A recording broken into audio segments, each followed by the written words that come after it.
videoaula. Agora estamos iniciando o nosso caderno do terceiro bimestre. Essa é a primeira aula de vocês comigo do nosso caderno de atividades do terceiro bimestre.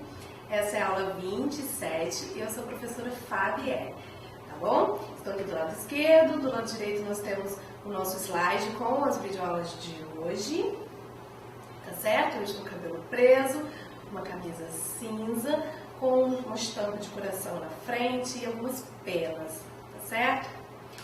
Na nossa aula de hoje, nós vamos ver as atividades 4, 5 e 6 do caderno de atividade de vocês.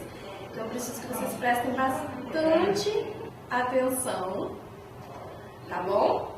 Em cada uma das tarefas de cada uma das atividades, para não confundir. Então, vamos começar com a atividade 4. Na atividade 4, vocês vão encontrar esse texto, que é uma história em quadrinhos, ou como a gente também chama, HQ.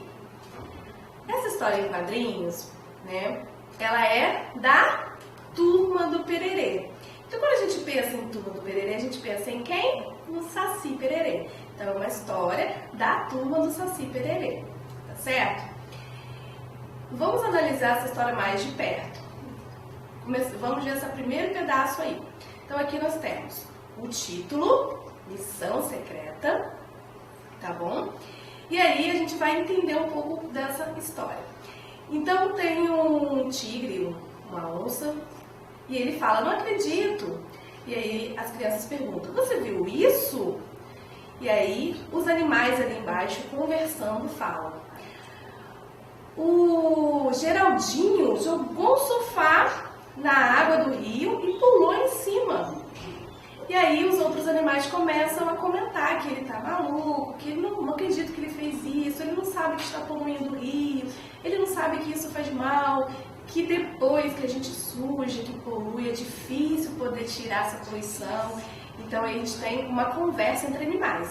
Daí a gente já consegue compreender que esse texto é uma história fictícia, uma história que não é real. Até porque animais de verdade não falam. Então isso tudo é uma história inventada, uma narração, uma história contada pra gente. E aí a gente também percebe que mesmo o gibi, né, a história em quadrinhos, sendo da Turma do Pererê, o personagem principal dessa história é o coelho, o Geraldinho, que pulou no sofá no rio, né, e por isso fez todo mundo ali na floresta prestar atenção nele. Nessa segunda parte da história em quadrinhos, a gente vê que ele desce o rio e aí, né, o Saci Pererê aparece acalmando todo mundo, falando que não se preocupem que ele não está poluindo, ele foi numa missão secreta. E aí a gente descobre no último quadrinho qual é essa missão secreta. O Geraldinho, ele foi até a cidade, né, até a área urbana ali. E olha a diferença, né, entre a paisagem lá em cima, onde eles estão na floresta, limpinha, bonita, sem modificação nenhuma humana, e para a paisagem do último quadrinho, onde a gente tem ali muita sujeira, muita poluição no rio, né? E o Geraldinho, ele tá dando um aviso, um recado, uma sugestão, fazendo um pedido para as pessoas da cidade, para não poluírem, não jogarem lixo no mar, nem no rio, nem nenhum tipo de água, né? Lagoa, nem nada, porque isso faz mal. Faz mal para tanto os animais, quanto para a gente mesmo, os seres humanos. A poluição não é uma coisa legal, não é mesmo? A gente encontra dentro das histórias em quadrinhos os balões, a gente já conversou sobre eles em outras aulas. Nessa história em quadrinhos do Geraldinho, a gente encontra o balão de pensamento, encontramos também o balão de fala, em várias, né, dos quadrinhos, da história em quadrinhos, e por último, no último quadrinho, nós encontramos o balão de grito, porque o Geraldinho está falando ali bem alto para chamar a atenção das pessoas da cidade. Também a gente sabe que as histórias em quadrinhos podem ter as onomatopeias. No caso dessa história em quadrinhos não tem, mas uma atividade do caderno de vocês está perguntando sobre as onomatopeias. O que são as onomatopeias mesmo? São os sons, né? Então a gente tem aí duas imagens. A primeira imagem, nós temos uma mulher, certo? ela está bem assustada e gritando, né? A gente vê a boca dela bem aberta. Qual palavra daquelas ali em cima a gente pode colocar para representar o som que essa mulher está fazendo? Ding-dong, cabrum, bang ou ah? E aí? O A, né? Com certeza. Na segunda imagem, nós temos, olha que legal, um cachorro que chega e aperta a campainha e fica esperando o seu dono abrir a porta para ele entrar. Que cachorro inteligente, não é mesmo? E aí, qual palavra a gente pode representar o som dele tocando a campainha? Ding-dong, cabrum ou bang? Ding-dong, né? Com certeza. Isso mesmo. Continuando, a gente estava falando sobre a poluição que o Geraldinho estava lhe pedindo, né? Os seres humanos, né, as pessoas jogam vários resíduos, vários tipos de lixo. Aqui a gente tem uma tabela em que tem alguns tipos de resíduos, como pneus, garrafas, e as quantidades, né, que foram jogadas aí, que eles conseguiram coletar quando eles tiraram esse lixo do rio. A gente precisa escrever o nome desses números. Se você tiver dúvida de como escreve o nome desses números, a gente precisa fazer o quê? Colocar dentro do quadro valor de lugar. Esse quadro, a gente vai colocar ali, por exemplo, o 5 na casa da unidade de milhar. Então, a gente vai saber que ele vale 5.000. O 6 na casa da centena. Então, a gente vai saber que ele vale 600.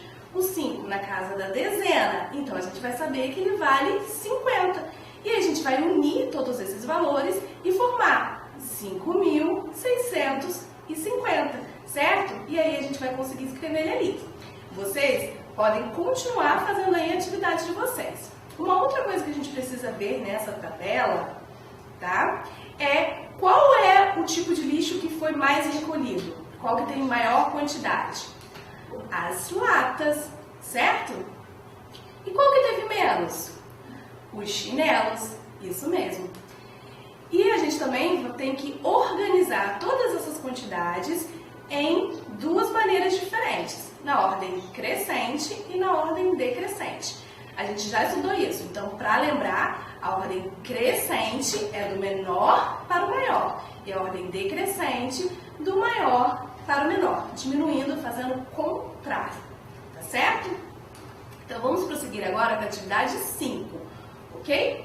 Na atividade 5 a gente vai continuar conversando sobre o Saci, certo? O Saci, ele é um personagem do nosso folclore e ele é uma lenda. Mas o que é uma lenda? Uma lenda também é uma história narrada, né, contada, e ela é passada de geração em geração para as pessoas. E ela mistura, né, coisas reais que as pessoas não sabiam explicar naquela época com a imaginação humana que criou ali esses seres para representar essas coisas. Então, é uma narração fictícia, tá ok? Nesse texto do Saci, nessa lenda, a gente consegue dividir esse texto em 3 partes, que mostra pra gente como ele é, mostra pra gente o que ele faz e também ensina como capturar ele, que é uma coisa legal da lenda, né? Que dizem que a gente pode capturar o Saci quando encontrar ele, certo? Então, vamos lá. Como ele é? Isso está falando das características. A gente já aprendeu as características também. As características podem ser física, que tem a ver com a aparência, ou podem ser do jeito da pessoa, do lugar, do objeto, tá bom? Eu vou destacar 2 características dele aqui. Negro é a aparência física dele. E travesso já é uma característica do jeito dele. Aqui vocês vão encontrar outras características. Vocês vão procurar com cuidado para responder a atividade. Outra parte do texto, né, fala sobre o que ele faz. Ele é o quê? Ele é travesso, então ele faz várias travessuras. Então, aqui eu destaquei para vocês que uma das travessuras é trançar os cabelos dos animais, mas ele também faz outras. Quando vocês fizerem a leitura do texto, prestem bastante atenção em cada uma dessas travessuras, tá certo? E por último, ele vai passar pra gente o passo a passo que a gente deve fazer, parte por parte, para capturar o Saci. E aí, vamos analisar visualizar o nome Saci? Quantas letras tem esse nome? 4. Quantas sílabas? 2. Sa-ci. Vamos separar? Sa-ci. Agora vamos falar os sons individualmente? Esse é o som do S. A. Esse é o som da vogal A. Esse é o som que o C está fazendo. E I é o som do I. Vocês repararam que o S, né, e o C estão fazendo o mesmo som? Que na verdade o C está imitando o som do S? Repararam? Na verdade, o som que normalmente a gente conhece do C é o som K, que é o som de casa, comida, cobertor, não é mesmo? Só que às vezes o C ele faz o som do S. Quando isso acontece? Acontece quando ele vem acompanhado de duas vogais, a vogal I e a vogal E. Vamos fazer uma atividade agora para entender um pouquinho melhor? Olha aqui, carro. Carro começa com o som do C, K, ou o som do S. E aí? Isso começa com K. Cebola. E aí, nesse caso, o C da cebola está fazendo o som do K ou o som do S? Nesse caso, está fazendo o som do S. E no Cinderela, o C está fazendo que som? O K ou S? Sim, Cinderela está fazendo o som do S, o S. E no Coração, o C está fazendo que som? O K ou S? No Coração, o C está fazendo K. Tá certo? Vamos continuar. O folclore brasileiro é um folclore muito rico. Não temos só a lenda do Saci, existem vários outros personagens, não é mesmo? A Cuca, a Mula Sem Cabeça, Boitatá, Bumba Meu Boi, a Iara e muitos outros. Mas não é só lenda que temos no nosso folclore. O nosso folclore, ele é um conjunto de expressões populares do povo. Então, as comidas típicas do nosso país, as cantigas de roda que só existem aqui, né? As danças que só existem aqui, festas. Então, tudo isso faz parte do nosso folclore. E o nosso folclore foi feito da mistura das culturas que originaram o povo brasileiro, que é a cultura portuguesa, africana e indígena, tá certo? E essa cultura nossa, essa expressão popular é tão legal que ela tem um dia especial para celebrar o Dia do Folclore, que é o dia 22 de agosto. O Dia do Folclore que a gente viu, 22 de agosto, ele foi criado através de um decreto no ano de 1965, tá certo? Quanto tempo será que passou do ano que ele foi criado até o ano que nós estamos, que é 2021? A gente precisa saber o que? A diferença, né? O tempo que passou. Para isso, lembra? Conta de diferença é conta de menos, isso mesmo. Então, na hora de resolver o probleminha, conta de diferença é sempre conta de subtrair, certo? E agora, vamos pegar o ano que o Dia do Folclore foi criado, que é 1965, e vamos fazer uma decomposição dele. Decomposição é pegar ele e dizer quanto que vale cada um dele, como que esse número foi formado, cada parte que representa esse número. Então, vamos pegar aqui 1965. Para saber as partes, eu preciso saber, né, as casas, né, o lugar. Então, vamos lá. Unidade no 5. Então, o 5 vai valer 5, se ele está na casa da unidade. O 6 está na casa da dezena, então ele vai valer 60. O 9 está na casa da centena, então ele vai valer 900. E o 1 está na casa da unidade de milhar, então ele vai valer 1000. Ok? Já a composição é o contrário, é o juntar. Se eu juntar, é como se a gente estivesse somando tudo, certo? Então, a gente vai pegar eles e juntar todos eles, juntando tudo num número só, formando, né, um único valor, que é 1965, ok? Agora, na atividade 6, estão prestando atenção aí? Espero que sim. Na atividade 6, a gente encontra um conto. Esse tipo de texto aqui é um conto. Também é um texto narrativo que conta pra gente uma história.